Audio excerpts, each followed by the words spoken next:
Praise the lord. ప్రభువైన యేసు నామములో వందనములు. యేసయ్య మాటను కార్యక్రమానికి ప్రేమతో నేను మిమ్మల్ని ఆహ్వానిస్తున్నాను. ఈ దినము మార్కు సువార్త 10వ అధ్యాయము 46వ వచనం నుండి 52 వచనాలు మనము ధ్యానించుకుందాం. వారు యెరికో పట్టణమునకు వచ్చిరి. ఆయన తన శిష్యులతోనూ బహుజన సమూహముతోనూ యెరికో నుండి బయలుదేరి వచ్చుచుండగా తిమాయి కుమారుడగు బర్తిమయి అను గుడ్డి భిక్షకుడు త్రోవ ప్రక్కన కూర్చుండెను. ఈయన నజరుడైన యేసు అని వాడు విని, దావీదు కుమారుడా యేసు, నన్ను కరుణింపమని కేకలు వేయు మొదలుపెట్టెను. ఊరుకుండుమని అనేకులు వానిని గద్దించిరి. గాని వాడు దావీదు కుమారుడా నన్ను కరుణింపమని మరీ ఎక్కువగా కేకలు వేశాను.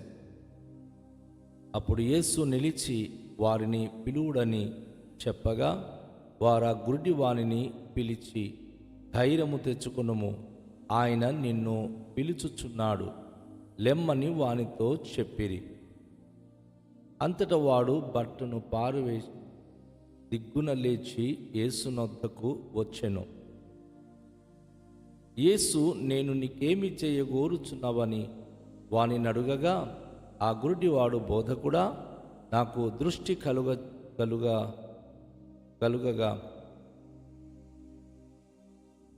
ఆ గుడ్డివాడు, బోధకుడా, నాకు దృష్టి కలుగ చేయమని ఆయనతో అనెను.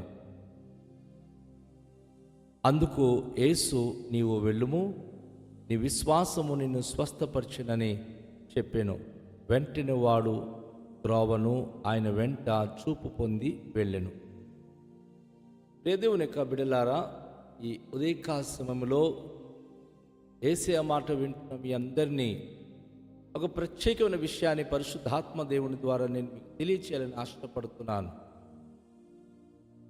యెరికో పట్టణానికి యేసు ప్రభువారు వచ్చినప్పుడు అక్కడ ఒక పుట్టుగుడ్డివాడు, సుమారుగా 30 సంవత్సరాలు కావస్తుంది ఆయనకి, అక్కడ భిక్షం అడుక్కుంటూ త్రోవ ప్రక్కన కూర్చున్నాడు ఆయన.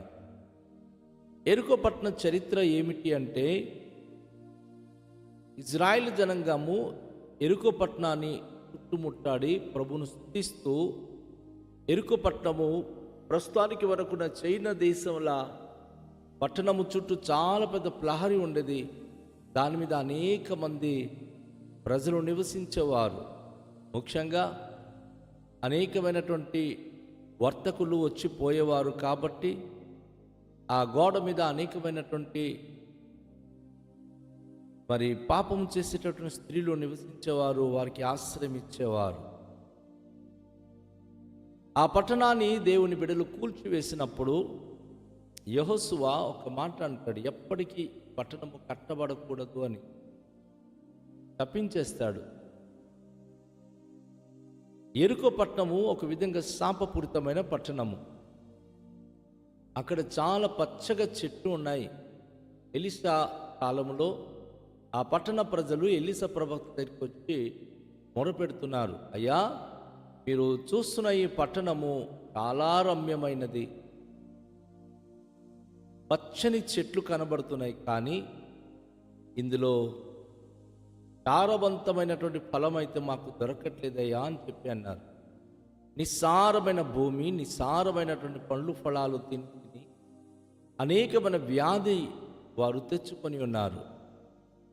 సో ఆ పట్టణము సమీపించి ప్రభువారు వెళుతున్నప్పుడు ఆ పట్టణానికి సంబంధించిన తిమాయి కుమారుడు బర్తిమయి అనే ఒక గుడ్డివాడు విన్నాడు, యేసు ప్రభువారు త్రోవలో వస్తున్నాడని. ఆయన భిక్షం అడుక్కుంటూ ఆ ఊరు చివరిలో ఉండేవాడు. అయితే జనసమూహము పరుగులెత్తుకుంటూ యేసయ్యను చూడ్డానికి మాట్లాడడానికి వెళుతుంటే ఆయన వారి చప్పుడ్లు విని ఏమైంది అని అడుగుతున్నాడు.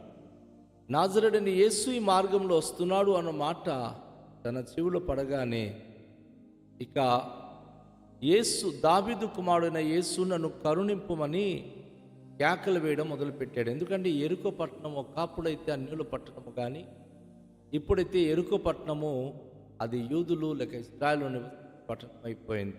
కనుక ఇశ్రాయేలుకి దావీదు మహారాజు అని వారికి తెలుసు. అంతేకాకుండా దావీదు వంశములో యేసయ్య పుడతాడనేటువంటి విషయం కూడా వారు ఎరిగిన వారు. అందుకే ఆయన గ్రుడ్డివాడైనా సరే ఆత్మీయంగా అయితే ఆయన దైవవాక్యము నెరిగిన వాడుగా ఇందులో మనం గుర్తిస్తున్నాం, గ్రహిస్తున్నాం. శారీరకంగా ఆయన గ్రుడ్డివాడుగా కనిపిస్తున్నాడే కానీ దావీదు కుమారుడు నజరుడైన యేసు వస్తున్నాడని జనాలు చెప్పినప్పుడు నజరుడైన యేసు అని కేకేయలేదు. కానీ ఆయన ఏమంటున్నాడు, దావీదు కుమారుడైన యేసు నన్ను కరుణింపమని కేకలు వేయడం మొదలుపెట్టాడు. దావీదు కుమారుడు అంటే మహారాజు దావీదు, ఆయన కుమారుడుగా యేసు ప్రభువారు వస్తారని ప్రవచన వాక్యములో యెషయా మొద్దు నుండి చిగురు పుట్టును అని, అంకురంగా ఎదిగి ఫలించును అనే మాటను బహుశా ఆయన గ్రహించి దేవుని యొక్క ధర్మశాస్త్రం గురించి ప్రవక్తల వచనాల గురించి నెరిగిన గురుడివాడిన. గురుడివారికి ఉన్నటువంటి సెన్స్ ఆర్గన్ చాలా చాలా షార్ప్గా ఉంటాయి. ఏదైనా వారు ఈజీగా గుర్తుపట్టగలరు. వారు తాకితే వ్యక్తులు ఎవరని చెప్పగలరు.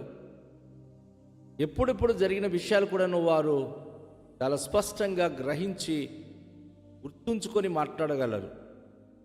ప్రియ సహోదరి సహోదరుడా, ఈ తిమయి కుమారుడైనటువంటి భర్తమై యేసును దావీదు కుమారుడైన యేసు నన్ను కరుణింపుమని కేకలు మొదలుపెట్టినప్పుడు జనసమూహము తనను మందలించడం ప్రారంభించుకున్నారు. ఊరుకుండుమని చెప్పి అనేక మంది వారికి గద్దిస్తున్నారు. కానీ వాడు మరింత గట్టిగా దావీదు కుమారుడా నన్ను కరుణింపుమని ఎక్కువగా కేకలు వేయడం మొదలుపెట్టాడు. అవునండి, ఈ రోజులో మనం గమనిస్తున్నాం, చాలా చోట్ల ప్రభును నమ్మిన వారికి అపనిందలు, కష్టాలు, బాధలు ఎదురైనప్పుడు అయ్యో యేసునామములో ప్రార్థన చేస్తే ఏం జరుగుతుందో అని చెప్పి భయపడిపోతున్నారు. కానీ బైబిల్లో ఒక ప్రవచన వాక్యం ఉంది కదా, యెహోవా దొరుకు కాలమున ఆయనను మీరు వెదకుడి, ఆయన సమీపముగా ఉండగానే వేడుకొనుడి. మన రోజు చేసే ప్రార్థనలో దేవుడు అద్భుతాలు మన జీవితంలో చేయబోతున్నారు. అద్భుత ఆశీర్వాదములతో ఆయన మనకు నింపబోతున్నాడు. కనుక ఆయన కోసం మనం కనిపెట్టాలి, ఆయనకు మనము పొందుకోవాలి. ఈ యొక్క గురుడివాడు, యవన గురుడివాడు గట్టిగా కేకలు వేస్తూ యేసయ్య తనను కరుణించాలని ప్రాధేయపడుతున్నాడు. చుట్టూ నిలిచిన వారు గద్దించారు. కానీ యేసు ప్రభువారు వారిని తీసుకురండి అని పిలిచినప్పుడు ఎవరైతే గద్దించారో వారే ఆ వ్యక్తిని పట్టుకొని, అయ్యా ఆయన నిన్ను పిలుస్తున్నాడు, రా, ఆయన దగ్గరికి మేము తీసుకెళ్తామని చెప్పి ఆ గురుడివాడిని పట్టుకొని వస్తున్నాడు. నా సహోదరి సహోదరుడా, ఈరోజు నువ్వు ప్రభు దగ్గరికి రావాలని వచ్చి ప్రార్థించినప్పుడు ఎంతమంది నిన్ను హింసిస్తున్నారో, ఎంతమంది నిన్ను గద్దిస్తున్నారో, రేపు వారే నీకు ఆదోడు చేదుడుగా సహకారులుగా ప్రభు దగ్గరికి వారు వస్తారు, నీతో పాటు దేవుని మహిమపరుస్తారు. అది మర్చిపోకండి. ఈ గురుడివాని గురించిన ఈ సందేశంలో మనం చూస్తున్నాం. ముందు ఆయనకి ఊరుకోమని గద్దించారు, తర్వాత నువ్వు ధైర్యం తెచ్చుకోము, ఇగో ఆయన నిన్ను పిలుస్తున్నాడని చెప్పి ఆయనకి లేపి పట్టుకొని యేసు దగ్గరికి వచ్చుతున్నారు.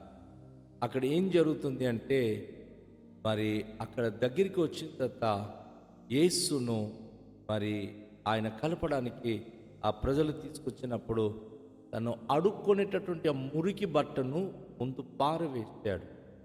దిగ్గున లేచి యేసు వద్దకు వచ్చాడు. దీంట్లో అద్భుతమైన సత్యం ఏంటంటే, సాధారణంగా మనుషులు వేసుకునే వస్త్రాలు ఏది వారికి ఉంటే అది వేసుకుంటారు. కానీ బిబ్లికల్గా వాక్యానుసారంగా మాసిపోయిన వస్త్రము అంటే అవినీతికరమైన జీవితము, పాపరోత జీవితము. దానికి ప్రభు దగ్గరికి వచ్చినప్పుడు మన బ్రతుకు మార్చుకోవాలి. దేవుడు నీతి అనే వస్త్రాన్ని, నీతి అనే మరుపును మనకు ఆయన ఇచ్చువాడు. కనుక ఈ గుడ్డివాడు అది యేసు ప్రభు దగ్గరికి వచ్చినప్పుడు నా జీవితము, నా స్థితిగతులు మార్చబడబోతుందని చెప్పి తన బట్టను పారవేసి దిగ్గున లేచి యేసు ప్రభు దగ్గరికి సరాసరిగా ఆయన ముందుకు సాగిపోతా ఉన్నాడు. అవును, మన పాత రోత జీవితాలను విడిచిపెట్టకపోతే దేవుని దగ్గరికి వెళ్ళలేము, దేవుని దీవెన పొందలేము. ఆయన ఆ విధంగా తన జీవితంలో మార్పు పొంది ప్రభు దగ్గరికి వచ్చినప్పుడు యేసుప్రభు వారు ఏమంటున్నారు? నేను ఏమి చేయగోరుచున్నానని ఆ వ్యక్తిని అడుగు. ఆ గురిటివాడు అంటున్నాడు, బోధకుడా నాకు దృష్టి కలుగ చేయి. ఆ గురిటివాడు అంటున్నాడు, బోధకుడా నాకు దృష్టి కలుగ చేయమని ఆయనతో చెప్పి. గమనించండి, ఇక్కడ అంతవరకు అంధత్వంతో గురుడివారుగా ఉన్నప్పుడు ఏమీ కనబడదు, అభివృద్ధి కనబడదు. ఏమండి, గురుడివారుగా ఉన్నప్పుడు ఎవరు ఏంటి అనేది మనకి ఎవరు అర్థం కారు. దౌర్భాగ్యమైనటువంటి బ్లైండ్నెస్, చీకటి కమ్మినటువంటి లోకంలో పడినట్టుగా పడి ఉంటాం.